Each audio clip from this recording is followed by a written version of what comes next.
What's up everybody, my name is Mike and today I'll be going over the basics of Ansible.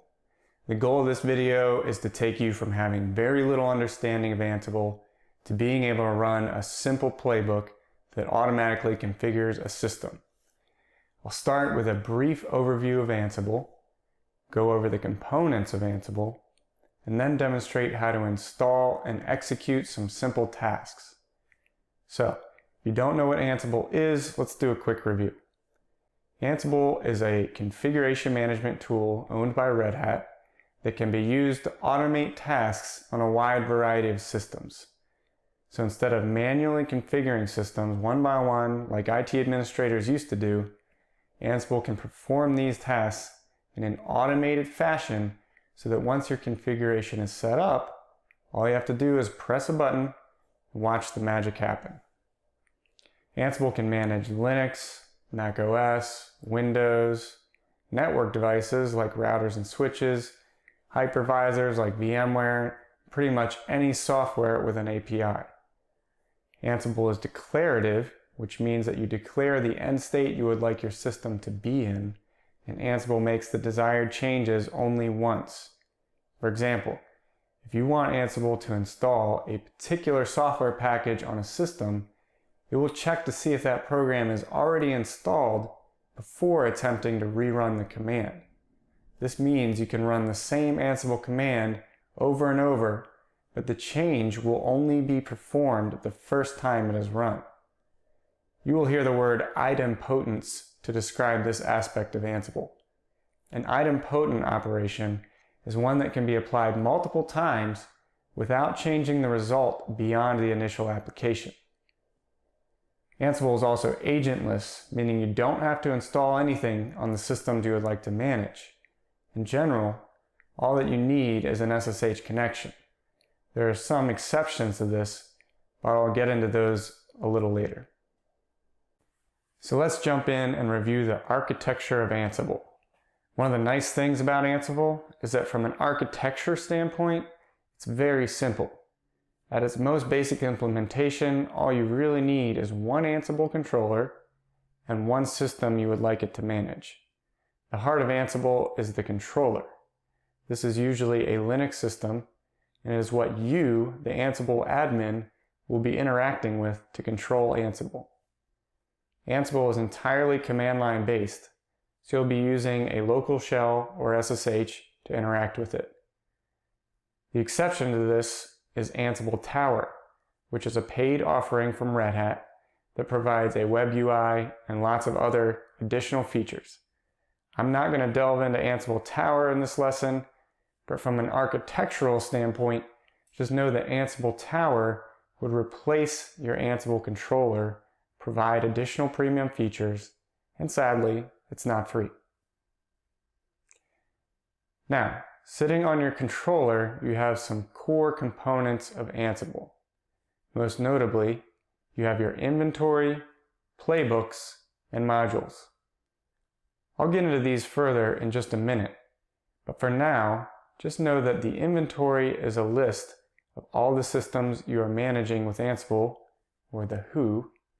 Playbooks, or plays, are the instructions that tell Ansible what you want done on those systems, the what, and modules are how those instructions get executed, the how.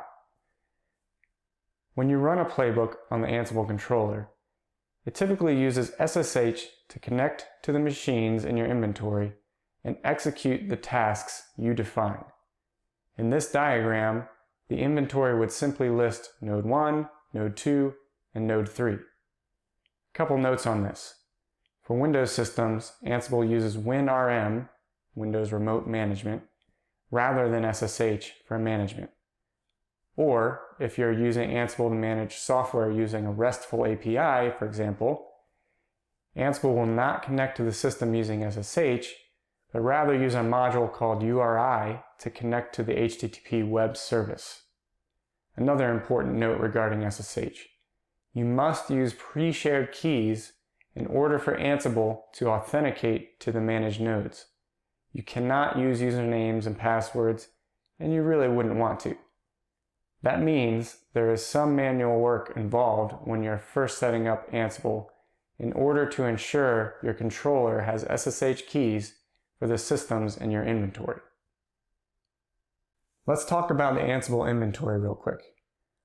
On your Ansible controller, you need a text file that lists the host names and/or IP addresses of the systems you would like to manage with Ansible. By default, this is located at etc Ansible hosts. But if you want to put it somewhere else, you can do that as long as you tell Ansible where you put it. This can be done either at runtime with the -i flag or statically in your ansible.cfg file. Ansible supports multiple formats for inventory. The most popular default formats are INI and YAML. The easiest to get started with is the INI format, where you put your group name in brackets and list one host per line below it, like this. If you're just getting started with Ansible, I would stick with a simple INI inventory. As you progress, or your inventories become larger and you start grouping systems, you may find that you prefer another inventory format, such as YAML. Now, if you're not familiar with YAML, this is the perfect place for me to elaborate as we get into Ansible playbooks. Playbooks are where you input the instructions for the tasks and configurations you would like Ansible to perform. Playbooks are written in YAML format, which is a human-readable data serialization language. Basically, this just means that YAML can be easily read and understood by humans, but is still structured in a standardized format so that software can interpret it. YAML is an acronym that means YAML Ain't Markup Language. It's commonly used for configuration files and in applications where data is being stored or transmitted. Here's an example of an Ansible playbook in YAML format. This example would install the Git version control software package on your systems. Let's break it down. On the first line, you'll see 3 dashes. This is required syntax at the beginning of all YAML files. Also notice the spacing in this example. YAML has strict spacing requirements, and Ansible playbooks will not run unless the spacing is done correctly. Line 2 specifies that the playbook should run on all hosts in your inventory. You could change this to a group of hosts or single host if needed. The tasks command on line 3 indicates the start of the Ansible task list. Everything that follows this line will be performed in sequential order on the hosts in your inventory from top to bottom. Line 4 gives the name of the task. You can name this whatever you like. Line 5 is the Ansible module to run. In this case, we are running the package module. Modules are the heart of Ansible, and we're going to talk more about modules in just a moment. Lines 6 and 7 are the module arguments. In the case of the package module, only 2 parameters are necessary. The name Git parameter tells the module the name of the software to be installed, which is Git, and the state latest parameter says to install the latest version of Git available in the package repository. Let me pause here for a second and just say, if you're confused about how you would even know what modules and arguments are available, that's where the Ansible documentation comes in. When learning and working with Ansible, you will spend a good amount of time searching through the documentation in order to find which modules and arguments are required to perform the tasks you want to accomplish. Documentation can be found at docs.ansible.com or via the command line by running the ansible-docs command. I should also mention that in addition to playbooks, you can also run ad hoc commands with Ansible. Ad hoc commands are commands that you want to quickly perform, like a ping test, that you don't need to repeat or automate later. To run an ad hoc command, you would simply type the Ansible command with the target host and the -m flag, M for module, followed by the module you would like to call. For example, Ansible host1 -m ping would ping host1 in your inventory. Like I mentioned earlier, modules are the heart of Ansible. There are thousands of Ansible modules available, and if you run into the unlikely scenario where one is not available, you can write your own Ansible module in Python. Modules tell Ansible how to interact with software or services to perform a given task. In simplistic terms, the way Ansible works is by calling the modules you've written in your playbook, which then execute tasks on your managed systems. In the example I used before, I used the package module to install Git. As another example, if I wanted to add or modify text in a configuration file, I could use the module called line_in_file. I'll be demonstrating some more examples in just a minute. Ansible playbooks are basically a string of modules put together in the sequence you would like them performed, in YAML format, of course. As I said, when you're getting started with writing your own playbooks, you will need to rely heavily on the Ansible documentation in order to find the right modules and their parameters. Okay, now I'm going to jump into a demonstration, show you how to install Ansible, set up an inventory, and write and run a simple playbook. For my demo environment, I've set up 2 CentOS virtual machines. One will be the Ansible controller, and the other will be a node I'd like it to manage. First, use your package manager to install Ansible on your controller. Since I'm using CentOS, I'm going to use Yum.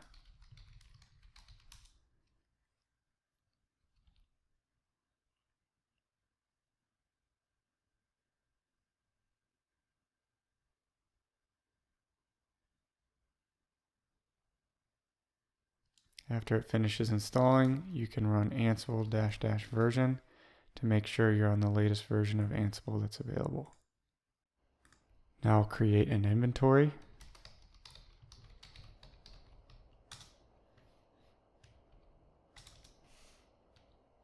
By default, it gives you this template, but you can either delete it or just add to the top.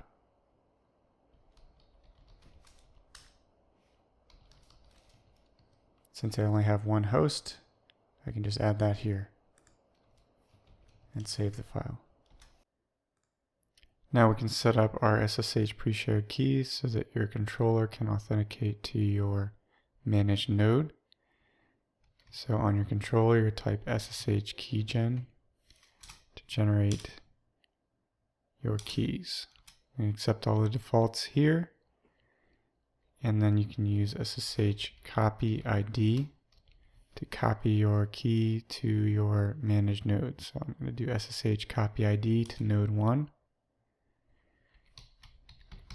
Authenticate to node 1. It says it was successful. So now let's try SSHing to node 1, and that was successful. Okay, so as far as basic setup goes, that's all there is to it. I've cleared my screen, and now we can test out to make sure Ansible is working. So I'm going to use an Ansible ad hoc command to ping my node. So you type Ansible, and then the node you'd like to ping, with the -m flag for module, and then ping is the module I'd like to call. Okay, and it was successful. Now I'll show you how to write a basic playbook.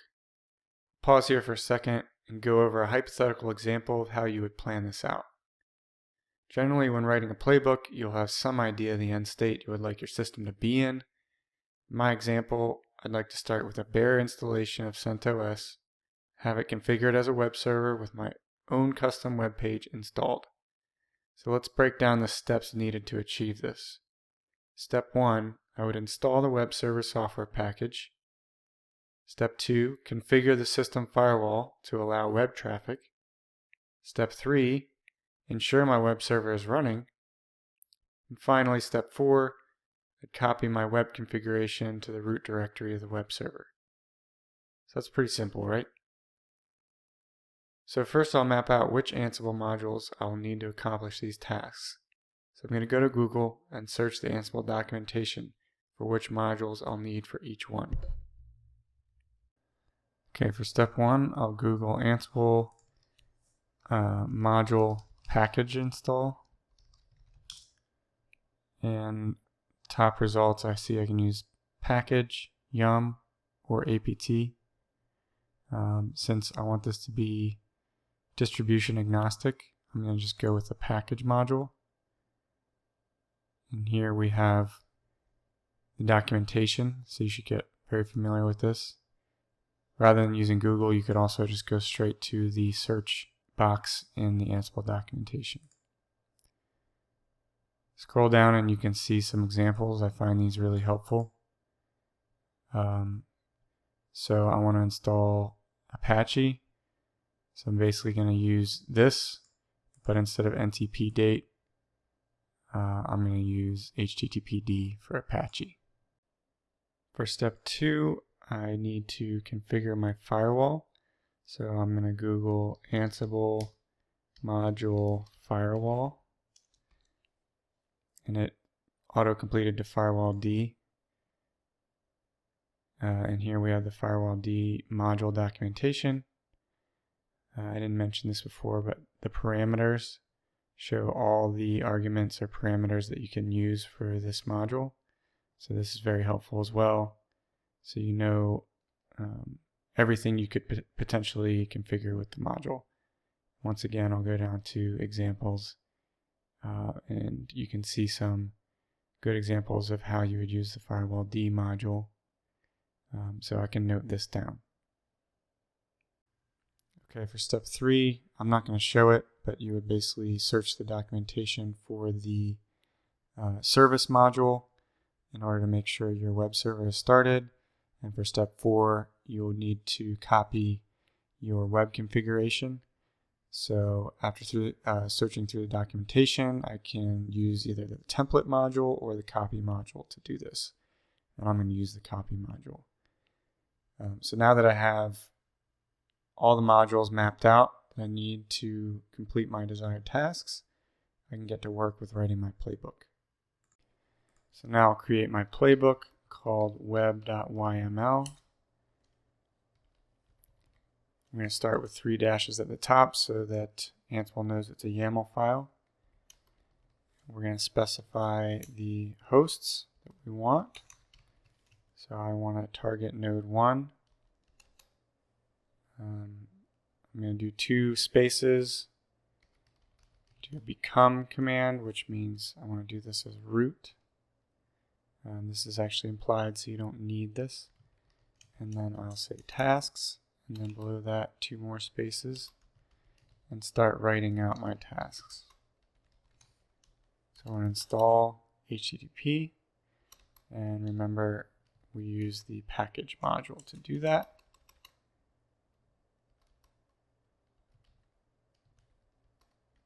Name of the package is HTTPD. And I want it to install the latest version available. So I'll say state latest.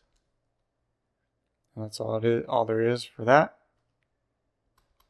Next up, we will do the firewall.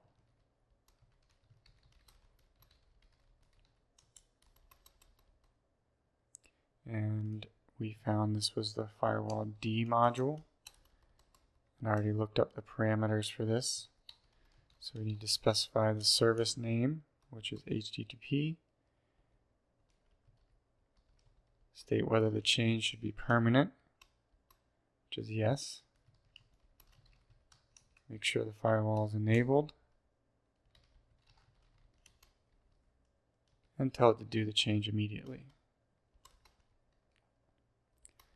Next, we need to make sure the web server is started.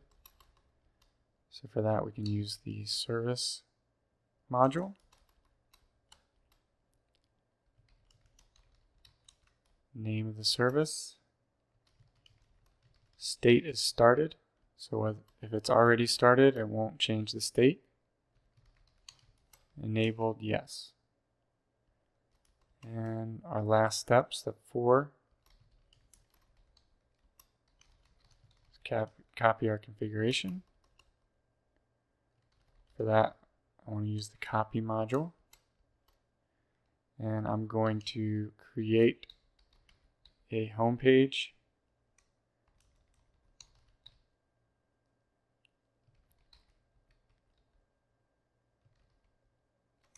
We'll just call it index.html. And the destination, where we want to copy it to, is our web root.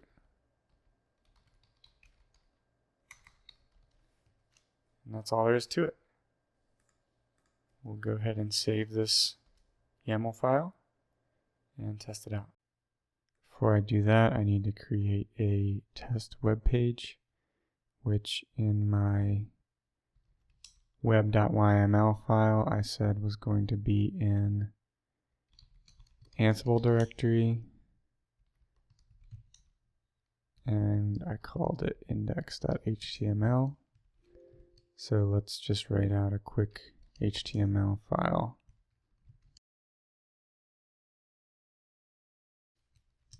Okay, save this, and now we should be ready to test our Ansible playbook.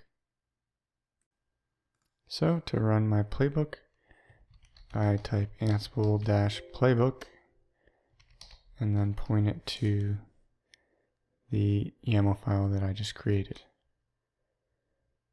And there it goes.